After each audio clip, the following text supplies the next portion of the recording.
இவா இது என்னது இப்படி வரும் காயம்? சரி சரி, அப்படி ஒரு காயம் கட்டை எடுத்து கழும்பு எடுத்து போட்டு காயம், நெத்தி இருக்கிற காயம் கூட அவன் ஒன்றும் பண்ணல. அந்த ஒரு காலில் தொட்டலே கடிப்பான் போல இருக்குது, அவ்வளோ பெருசு நொண்டிக்கிட்டே வரான். நாளைக்கு கையில் கீழே வந்தானே எடுத்து கூட ட்ரீட்மெண்ட் காட்டிடலாம். சரி, இப்போ நாளைக்கு ஹாஸ்பிட்டல் கூட்டு போகிற பிஸ்கெட் வேணுமா சாமி? இவன் முன்னே போட்டிக்கு வந்துடுவான்.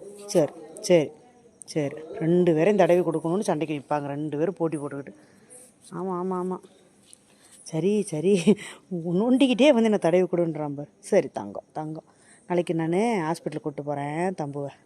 சரியா சரியா சாமி, ஹாஸ்பிட்டல் போகலாம். அடிச்சுட்டாங்களடி, அன்றைக்கி நான் கூப்பிட்டேன், நீ வந்திருக்கலாம்ல. நான் அன்றைக்கி வந்து நான் கூப்பிட்டேன், யாரும் அடிக்கிறாங்க தானே கூப்பிட்டேன். ஏன் சாமி ஏன் சாமி? ஓகே ஓகே ஓகே, வீட்டில் என்ன இருக்குன்னு பார்க்குறேன், எதாக இருந்தால் எடுத்துகிட்டு வரேன்.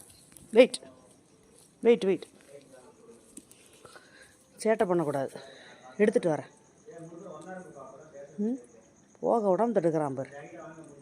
பாருங்கள், நல்லா ஓடி ஆடி விளையாடிட்டு இருந்தவனே அடித்து கை காலை உடச்சி கேட்டால் நான் அடிக்க வேலைன்னு குடும்பமே வக்காலத்துக்கு வருது. பாருங்கள், நல்லா விளையாடிட்டு இருந்த டாகு தான் அது. அது காலை தூக்கிட்டு நிற்கிது. அவன் குடும்பம் விளங்குமா? வயிறு வாயில வேகுது எனக்கு. எப்படி இருந்தவன் அழகாக ஓடி ஆடி விளையாடிக்கிட்டு இருந்த டாகை படுத்துட்டு இருக்கும்போது கட்டை எடுத்து போட்டான் தலையிலையும் கால்லையும். அது வேகமாக அலறிட்டு ஓடும்போது பார்க்குறான், அவன் மட்டும்தான் நிற்கிறான்.